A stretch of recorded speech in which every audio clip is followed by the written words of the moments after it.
Hi children, I am going to start new lesson in geography, that is Industries in India. The title of the lesson is Industries in India. This is part 1. Industries play a key role in the development of the country. As we have already learnt earlier, there are three sectors. In any country's economy, there are three sectors. The first one is primary or agricultural sector. Development of primary sector provides food security to all the people. If we increase food production, that means the government is providing food security to all the people. And industrial sector, second one is industrial sector. If this sector is well developed, industrial sector is well developed, it leads to the development of the nation. It indicates the nation's development. More the industrial development, more will be the nation's development. And the third sector is tertiary or service sector. If this sector is well developed, it shows modernization of the economy. Now remember these things. Primary sector provides food security to the people, and industrial sector, if it is well developed, it indicates the nation's development. And if service sector is well developed, it shows the modernization of the economy. And in this lesson, we are going to learn how different industries are developed in India step by step, and what is the role of the government in the development of industries.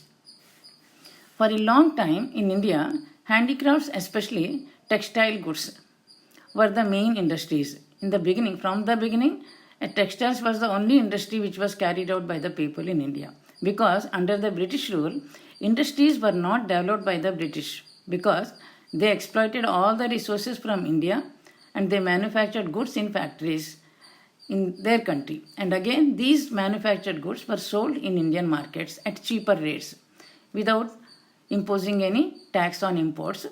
So they were cheaper in Indian markets. So the domestic producers could not compete with the machine-made goods, which were cheaper and better in quality also, because they were made by machines. So many of the industries were closed down during the British rule. And it was only during the Second World War that some industries were developed in India to meet the needs of the people. When these England and other countries, they were busy supplying food and other things to the soldiers in the war, they could not produce what we needed. So it was at that time that some of the industries were developed in India to meet the needs of the people. And after independence, the main aim was to increase agricultural production. As many of the food grain producing countries, they went into Pakistan at the time of partition. Lahore, Peshawar, all these were food grain producing cities. So they went into Pakistan at the time of partition. So there was a need to increase the agricultural production. So when 5-year plans were introduced in 1950 by the first independent government, that is Nehru's government, and implemented in 1951, in the first 5-year plan, though agriculture was given priority in the first 5-year plan because there was a need to increase the agricultural productivity. And many multi-purpose projects were also constructed to provide irrigation and to the fields. To increase the production, we need to provide irrigation facilities. And electricity was also generated by these multi-purpose projects. And this electricity was used by the industries. And thus, simultaneously, industries were also developed in India from the time of starting of the 5-year plans. And the main idea behind all this was to become self-sufficient without depending on other countries for our needs, so that we need not import anything from other countries. If we are self-sufficient, we can produce our own goods. We need not import anything from other countries. And for running the factories, we need machines. And for the machines to work, we need electricity.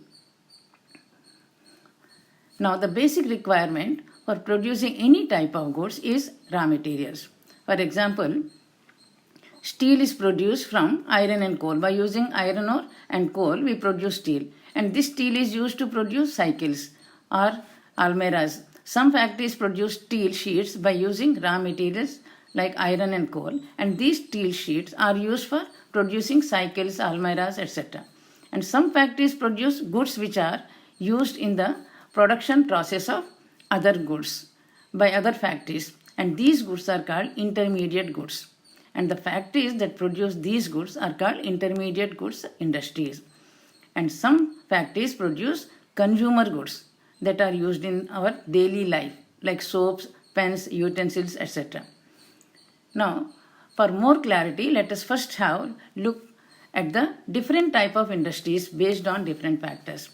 First of all, based on ownership, industries are of three types. Based on ownership, industries are of three types. Public sector industries, these are owned by the government. And private sector industries, these are owned by the private people. And joint sector industries, these are owned by both the government and the private people. And the best example for these joint sector industries, oil. Oil India Limited. It is the name of a company, Oil India Limited. This is the best example for joint sector industries. Joint sector means owned by both the government and the private people. And now, based on goods produced, what type of goods are produced in the industries? Based on that, industries are of four types. First one is basic goods industries. Example, transport, electricity, etc., which form the base to support all the industries. These are the basic needs for any industry to start production. Transport, electricity. So these are called basic goods industries. Consumer goods industries, which produce consumer goods. Consumer goods means goods of daily use for our daily consumption. Capital goods industries, which produce capital goods like machinery, heavy machinery, all type of machinery. It comes under capital goods. And these machinery are needed by the factories to produce other goods. So, intermediate goods industries. Intermediate goods industry means which produce goods, industries which produce goods that are used in the production process of other goods. They are not final goods. They are not used or consumed by the people. They are used in the production process of other goods. And such industries are called intermediate goods industries. Industries which produce goods that are used in the production process of other goods like tires. They are called as intermediate goods industries. And based on investment, there are three types of industries. First one is large scale industries, medium scale industries, small scale industries. Actually, the amount of investment is fixed by the government. And within that limit, if the industries invest, those are called small scale industries or medium scale industries. If investment goes beyond that limit fixed by the government, those are large scale industries. And this amount of investment fixed by the government keeps on changing from time to time. This varies from time to time. So large scale industries which need more investment, medium scale, medium investment, and small scale, less investment they need. Now, based on raw materials which are used in the production process, the industries are classified into three types. And those are agro-based industries, mineral-based industries, and forest-based industries.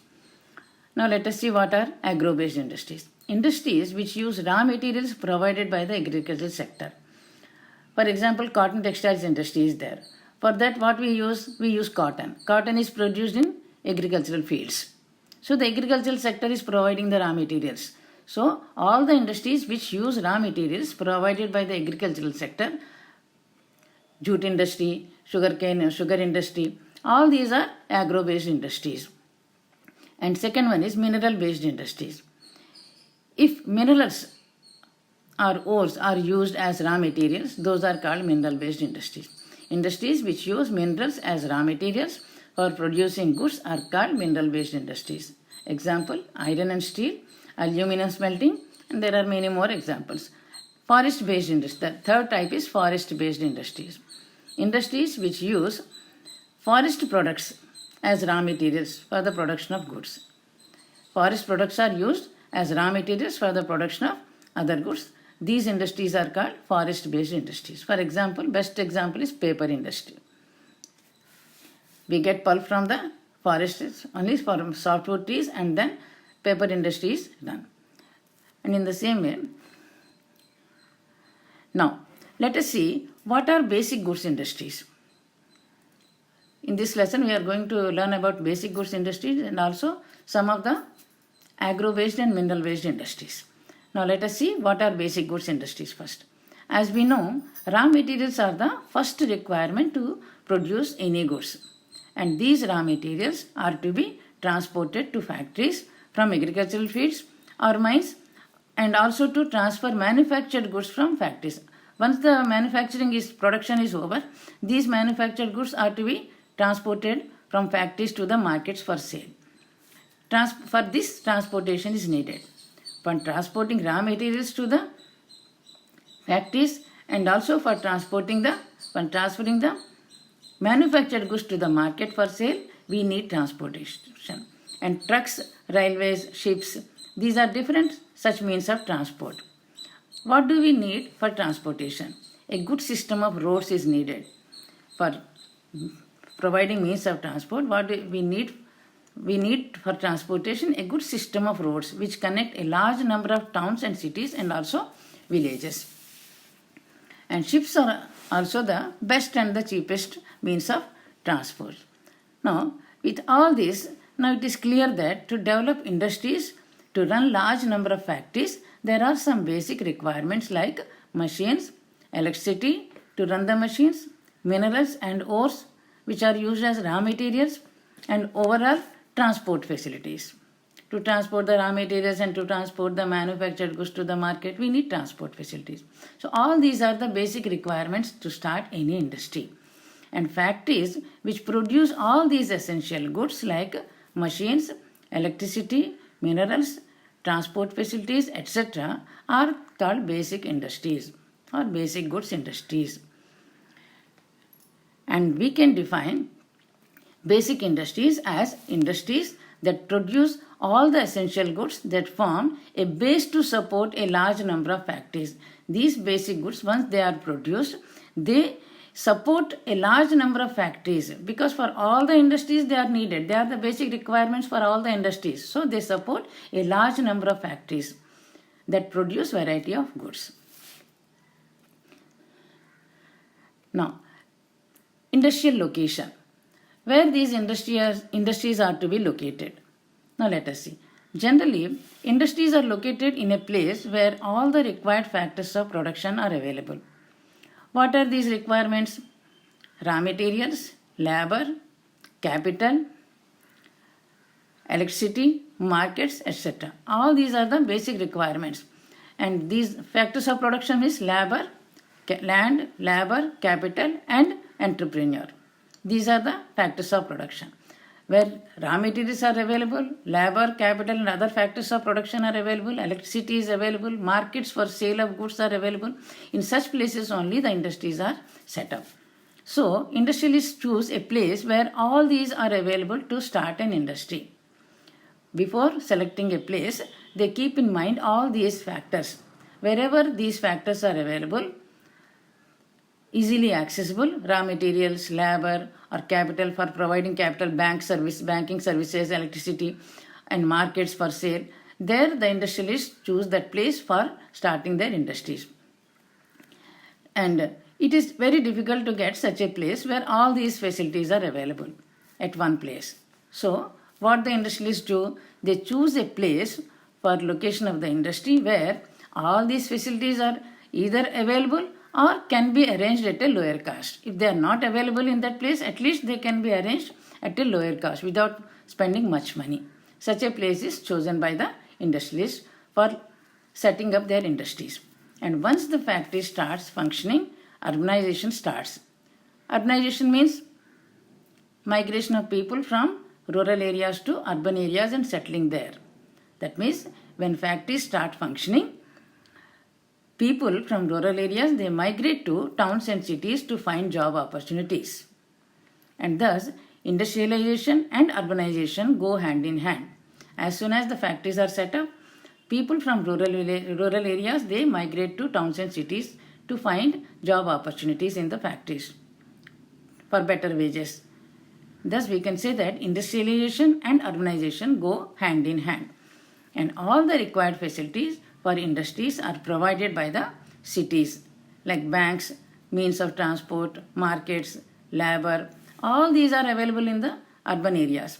And if many industries come together to make use of these facilities which are provided in urban areas, it is known as agglomeration economies. It is very important point. I am repeating once again. Generally, the urban areas, that is cities, they provide all the requirements, all the basic requirements to start industries like banking services, means of transport, markets, labor, electricity. All these are provided by the urban areas. Urban centers provide all these facilities. And if many industries come together to make use of these facilities which are provided by the urban centers, it is known as agglomeration economies. And before independence, manufacturing units were set up near to the ports only to facilitate easy and cheap transport, because in those days the water transport was the cheapest transport. So most of the manufacturing units were set up near to the ports so that it was very easy for them to transport the goods. Now, see this chart. Inputs, raw materials and component parts. Raw materials which are required in the production process or any other component parts which are also used in the production process, they are called as basic inputs for any industry. These are the basic inputs, raw materials and component parts. And factors of production are land, labor, capital, entrepreneur. These four are factors of production. Now, these are raw materials are to be transported to the factories for starting production. You can see in the chart. They are being transported to the factory. And in the factory, manufacturing activity takes place. And after the manufacturing, production is ready to be sold in the market. That is called output. Output means production. After manufacturing activity starts, production is ready for sale in the market. That is called output. And this output is again to reach the market. We need transportation again. This production of goods, these goods which are produced in the factory, they have to reach the market for sale. And this is what shown in the chart. First, raw materials and component parts have to reach the factory for starting manufacturing or production. And in the factory, manufacturing activity takes place and production starts. And production is ready now. Production is called output. Input means raw materials which are used in the production process. Output means production. And these produced goods are also to reach the market. They need transportation. And again, from market only some raw materials or component parts, they are purchased. Now we are going to learn about some of the agro-based industries. What are these agro-based industries? Already we learnt about it. What are these agro-based industries? The industries which are based on agricultural products are called agro-based industries. That means industries for which the raw materials are provided by the agricultural sector, like textile industry, sugar industry, jute industry. All these are agro-based industries. The industries which are based on agricultural products for their raw materials, they are called agro-based industries. Now the first one is textile industry. Textile industry, it occupies a unique position in the Indian economy because it is the largest employer after agriculture. In India, as you know, the largest employer is agricultural sector. That means it provides employment opportunities to large number of people. Many people, they depend on agricultural sector. And after agriculture, textiles industry is the second largest employer. Textile industry occupies unique position in the Indian economy. It contributes to industrial product. 14% it contributes to the industrial production. Out of the total industrial production, 14% is contributed by the textile industry. And in employment generation, 35 million people, they are directly getting employment in textile industry. And it is the second largest after agriculture. As I told you, agriculture is the largest employer, providing largest employment opportunities to the people. And after agriculture, textiles industry is the second largest. And it also earns foreign exchange. Foreign exchange earnings are about 24.6%. And it contributes 4% towards GDP. As I told you already, all the three sectors of the economy, they contribute to the GDP of the country. GDP means gross domestic produce. And all these three sectors, they contribute to the GDP of the country. And the country's development depends on this GDP growth rate. I told you many a times. So this textiles industry contributes 4% to country's GDP. And it is the only industry in the country, textiles industry is the only industry in the country which is self-reliant.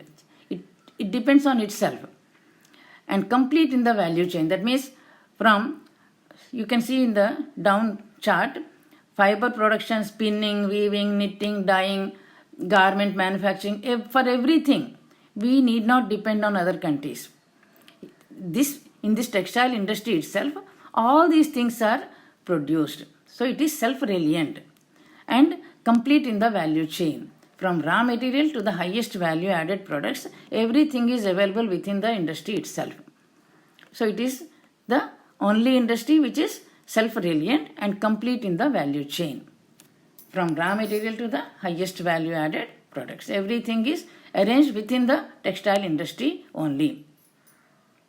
Now cotton textiles. In ancient India, as you know, cotton textiles were produced only by hand, spinning. By spinning yarn by hand and also handloom weaving techniques. Handloom weaving techniques were used. There were no machines in those days. So handloom weaving techniques were used by them, and yarn was also spun by hand. And after the 18th century, power looms were invented, and these power looms came to be used in the industries. And during the colonial rule, when Britishers were ruling India, our traditional industries like textiles, handloom industry and all, they suffered a setback because during the colonial period, these Britishers, as I told you, they used to exploit all the resources from our India to their country.